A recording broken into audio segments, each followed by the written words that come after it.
Hello दोस्तों, आपका drawing की ऑनलाइन क्लास में हार्दिक स्वागत है। मैं Sultan Singh Mawaliya, Bright Senior Secondary School Palwas road, Sikar. आज हम बात करेंगे जो अपना अगला टॉपिक है बीकानेर शैली, उसके बारे में। इससे पहले हमने देखा था जोधपुरिया मारवाड़ शैली। आज पढ़ते हैं हम लोग बीकानेर शैली के बारे में। जो बीकानेर शैली है, इसका प्रादुर्भाव कौन सी शताब्दी माना गया है। सर्वप्रथम ये देखते हैं कि जो बीकानेर शैली है, इसका प्रादुर्भाव कौन सी शताब्दी माना गया है। तो 16वीं शताब्दी। कौन सी शताब्दी? 16वीं शताब्दी। यानी कि बीकानेर शैली का प्रादुर्भाव कौन सी शताब्दी माना गया है? 16वीं शताब्दी के अंत में माना गया है। कौन सी शताब्दी के अंत में माना गया है? 16वीं शताब्दी के अंत में माना गया है। पूछा जा सकता है कि बीकानेर शैली का प्रादुर्भाव कौन सी शताब्दी माना गया है? 16वीं शताब्दी के अंत का जो समय है वो बीकानेर शैली का प्रादुर्भाव का समय माना गया है। बीकानेर की स्थापना किसने की थी, यह भी पूछा जा सकता है। तो राव बीकाजी ने।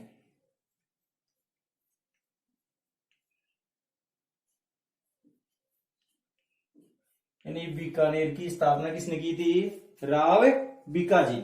बीकानेर की स्थापना किसने की थी? राव बीकाजी ने बीकानेर की स्थापना की। बीकानेर शैली का प्रादुर्भाव कौन सी शताब्दी माना गया है? 16वीं शताब्दी के अंत का जो समय है वो बीकानेर शैली का प्रादुर्भाव माना गया है। इसके बाद में बीकानेर शैली का जो सर्वाधिक विकास हुआ वो कौन से राजा के शासनकाल में हुआ? महाराजा अनूप सिंह। इसके शासनकाल में हुआ? महाराजा अनूप सिंह के शासनकाल में।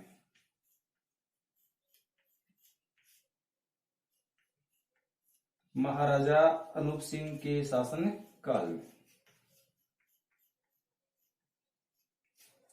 यानी कि बीकानेर शैली का जो सर्वाधिक विकास हुआ वो कौन से राजा के शासनकाल में हुआ? महाराजा अनूप सिंह के शासनकाल में। इसलिए महाराजा अनूप सिंह का जो शासनकाल है उसको बीकानेर शैली का स्वर्णकाल भी कहा जाता है। ऐसा काल? स्वर्णकाल। यानी स्वर्णकाल कौन से शासक के शासनकाल को कहा जाता है? बीकानेर शैली का स्वर्णकाल कौन से शासक के शासनकाल को कहा जाता है? महाराजा अनूप सिंह के शासनकाल को बीकानेर शैली का स्वर्णकाल भी कहा जाता है। क्यों? क्योंकि सर्वाधिक विकास, बीकानेर शैली का सर्वाधिक विकास कौन से राजा के शासनकाल में हुआ? महाराजा अनूप सिंह के शासनकाल में बीकानेर शैली का सर्वाधिक विकास हुआ। और बीकानेर में महाराजा अनूप सिंह ने एक अनूप पुस्तकालय की स्थापना भी की। किसकी? अनूप पुस्तकालय।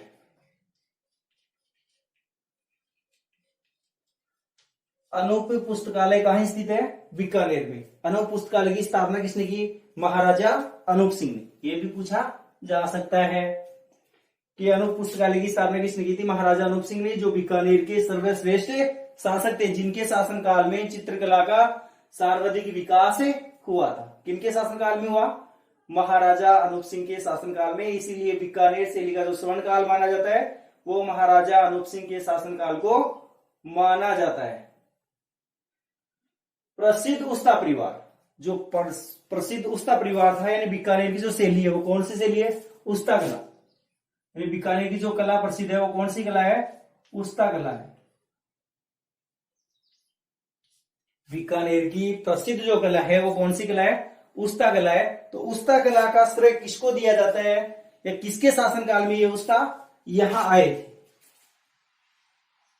तो बीकानेर शैली में जो उस्ता परिवार है वो किसके शासनकाल में है? या उस्ता परिवार ही था या परिवार और भी था, उसके बारे में देखते हैं। तो यानी कि जो उस्ता कला है वो कहां की प्रसिद्ध है? बीकानेर की प्रसिद्ध। ये भी पूछा जा सकता है, उस्ता कला कहां की प्रसिद्ध है? बीकानेर की प्रसिद्ध है। प्रसिद्ध उस्ता परिवार किसके समय में? महाराजा करण सिंह। महाराजा करण सिंह और अनूप सिंह।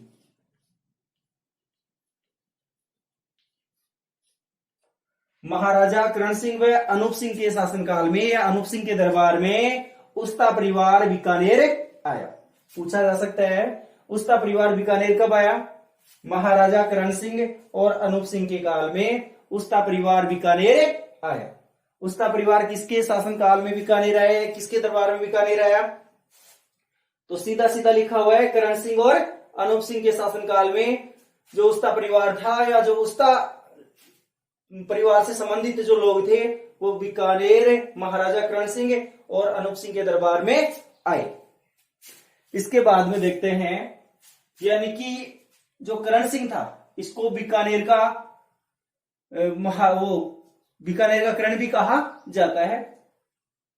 इसके बाद में यानी जो बीकानेर शैली थी, जो बीकानेर शैली थी वो किसके समय में चरमोत्कर्ष पर थी? बीकानेर शैली किसके समय में चरमोत्कर्ष पर थी? चरमोत्कर्ष, ये भी पूछा जा सकता है। यानी जो बीकानेर शैली थी वो किसके समय में चरमोत्कर्ष पर थी? जो बीकानेर शैली थी वो महाराजा अनूप सिंह के समय में क्या थी? अपने चरमोत्कर्ष पर थी। बीकानेर शैली महाराजा अनूप सिंह के समय, महाराजा अनूप सिंह के समय जो एक कला प्रेमी शासक था, कौन? महाराजा अनूप सिंह। इनके शासनकाल में एक तो था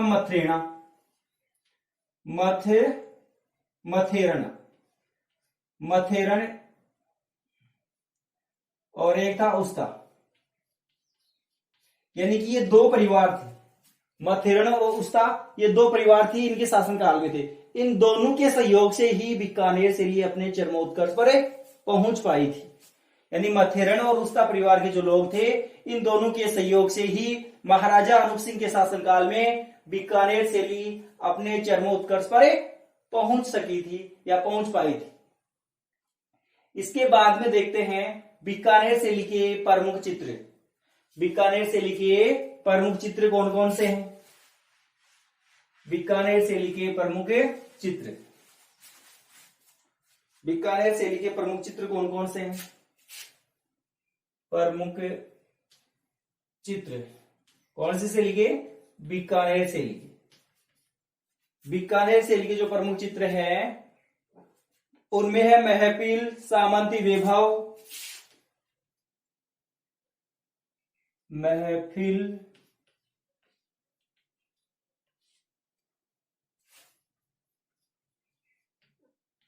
सामंती वैभव। यानी कि आपसे पूछे कि बीकानेर शैली के प्रमुख चित्रों के नाम लिखिए तो आप बता सकते हैं महफिल, सामंती वैभव। बीकानेर शैली के कैसे चित्र हैं? प्रमुख चित्र हैं। और एक है भागवत पुराण। एक कौन सा है?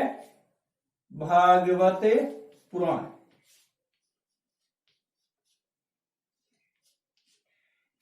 यानी बीकानेर शैली के प्रमुख चित्रों में महफिल है, सामंती वैभव है और भागवत पुराण है। महफिल है, सामंती वैभव है और भागवत पुराण। ये जो भागवत पुराण है ये बीकानेर शैली का सबसे प्राचीन ग्रंथ माना जाता है। सबसे प्राचीन, बीकानेर शैली का सबसे प्राचीनतम ग्रंथों में से ग्रंथ कौन सा है? भागवत पुराण है। कौन सा है? भागवत पुराण है। सबसे प्राचीनतम ग्रंथों में से बीकानेर शैली का जो प्राचीन ग्रंथ है वो है भागवत पुराण। और ये किसके समय में चित्रित किया गया था? ये महाराणा जो सबसे प्रसिद्ध था, जिसका श्रवण काल कहा जाता है, अभी आया था। यानी कि जिसको क्या कहते हैं? अनूप सिंह। अनूप, जिसका मुकाबला कोई अनूप का जिसको कह सकते हैं। अनूप सिंह के शासनकाल में भागवत पुराण का चित्रण बीकानेर शैली में किया गया, जो बीकानेर शैली का सबसे प्राचीनतम ग्रंथ है। इसके बाद में देखते हैं बीकानेर शैली की जो सामान्य विशेषताएं हैं। बीकानेर शैली की जो सामान्य विशेषताएं हैं वो कौन कौन सी हैं? बीकानेर शैली की सामान्य विशेषताओं देखें तो ऊंट की खाल पर चित्रण सामान्य विशेषताएं। सामान्य जो विशेषताएं हैं बीकानेर शैली की, बीकानेर शैली की सामान्य जो विशेषताएं हैं उनमें फर्स्ट विशेषता है ऊंट की खाल पर चित्रण। ऊंट की खाल पर चित्रण, ऊंट की खाल पर चित्रण, यानी कि ये निजी विशेषता है। बीकानेर शैली की निजी विशेषता है ऊंट की खाल पर चित्रण। बीकानेर शैली की अपनी निजी विशेषता है और बीकानेर शैली की सामान्य विशेषता भी इसको हम कह सकते हैं। ऊंट की खाल पर चित्रण मुगल शैली से प्रभावित, जो बीकानेर शैली थी यानी राजस्थानी शैलियों में सबसे ज्यादा जो मुगल प्रभाव देखने को मिलता है वो कौन सी शैली के ऊपर देखने को मिलता है? बीकानेर शैली पर। कौन सी शैली पर? बीकानेर शैली पर सबसे ज्यादा मुगल प्रभाव देखने को मिलता है। इसलिए दूसरी जो सामान्य विशेषता है, मुगल प्रभाव से प्रभावित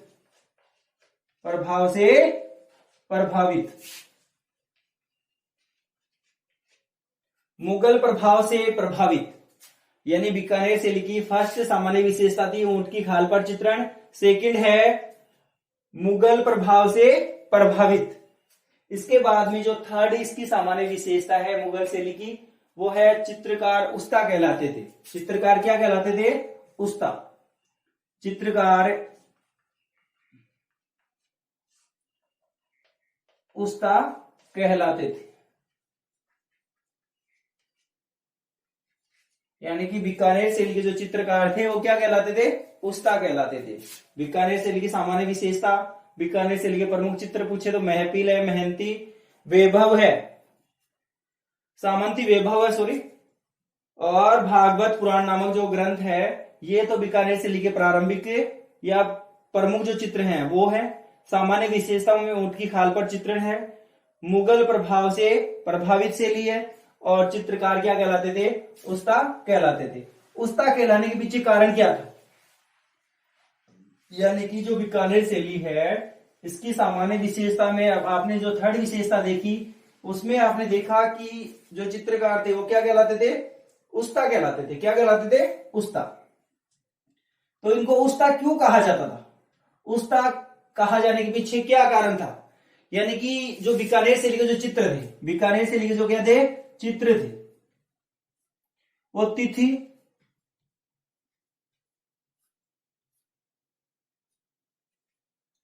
यानी कि उस्ता क्यों कहलाए बीकानेर शैली के चित्रकार? यानी कि बीकानेर शैली के जो चित्र थे वो कैसे थे? यानी जिनके अंदर दिनांक और नाम, तिथि और नाम कह सकते हैं, तिथि और नाम दोनों क्या होते थे? युक्त थे। यानी कि तिथि और नाम युक्त चित्र कौन सी शैली में देखे जा सकते हैं? ये कंपटीशन का क्वेश्चन भी है, देखे तो ये कंपटीशन में आने वाला क्वेश्चन भी है। तिथि और नाम युक्त जो चित्र देखने को मिले वो कौन सी शैली के हैं? बीकानेर शैली के।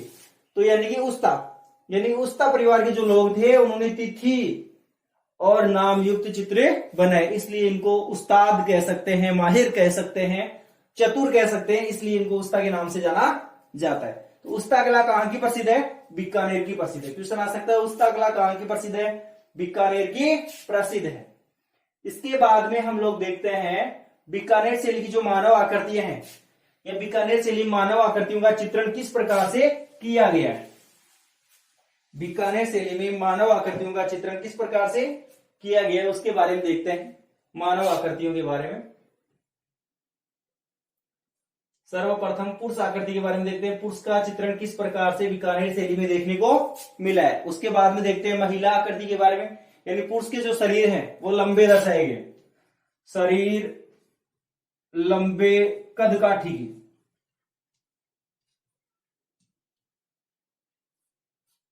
यानी कि जो मानव आकृतियां हैं उनमें बीकानेर शैली में पुरुष आकृति जो है, जो शरीर है वो लंबा कदकाठी का दिखाया गया है। चेहरा भूरा दिखाया गया है। कैसा दिखाया गया है? भूरा। थर्ड है जो चेहरा है उसको मूंछों से युक्त बनाया गया है, काफी बड़ी बड़ी मूंछें दिखाई गई हैं। यानी थर्ड जो बात है पुरुष आकृतियों में, उसमें मूंछों से युक्त चेहरा बनाया गया है। कमर में कटार, और कमर में क्या दिखाया गया है? कटार लटकी हुई दिखाई है, कमर में कटार। इस प्रकार का बीकानेर शैली में पुरुष आकृतियों का चित्रण किया गया। पूछा जा सकता है कि बीकानेर शैली में पुरुष आकृतियों को किस प्रकार या मानव आकृतियों किस प्रकार से दर्शाया गया है। तो पुरुष आकृतियों में शरीर लंबे कदकाठी के, चेहरा कैसा? भूरा, और मूंछों से युक्त, कमर में कटार आदि दिखाई गई। वहीं देखते हैं नारी आकृति में। इसमें नारी आकृति, नारी आकृति का चित्रण किस प्रकार से किया गया है? तो नारी आकृति में लंबी चरहरी नायिकाएं, लंबी छरहरी नायिकाओं का चित्रण किया गया है। लंबी छरहरी नायिकाओं का चित्रण कौन सी शैली में देखने को मिलता है? बीकानेर शैली में। खंजन पक्षी से तीखे नेत्र, महिला आकृतियों के जो नेत्र है वो किस प्रकार के दिखाए गए? खंजन, खंजन पक्षी से तीखे नेत्र, तीखे नेत्र यानी खंजन पक्षी की भांति तीखे नेत्र कौन सी शैली में दिखाए गए हैं? महिलाओं के बीकानेर शैली में। और तंग कंचुकी, तंग कंचुकी, तंग कंचुकी दिखाई गई है महिलाओं को पहनी हुई।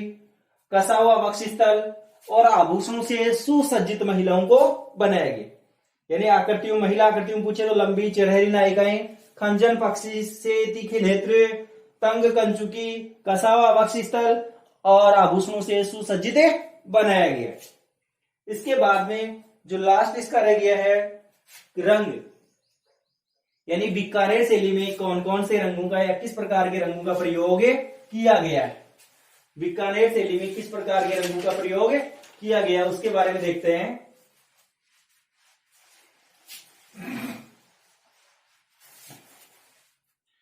बीकानेर शैली में कोमल रंगों का प्रयोग किया गया है।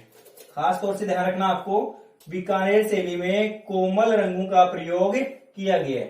कोमल रंगों का प्रयोग किया गया है,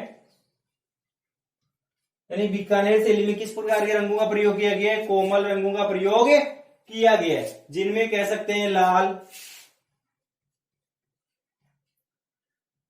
बैंगनी, सलेटी, लाल, बैंगनी, सलेटी, बादामी आदि रंगों का, बादामी आदि रंगों का अधिक प्रयोग किया गया।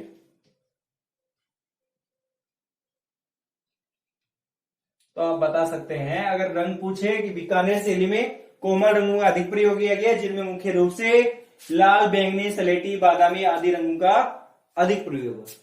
इसके बाद में अगली शैली अगले वीडियो में देखते हैं। जय हिंद।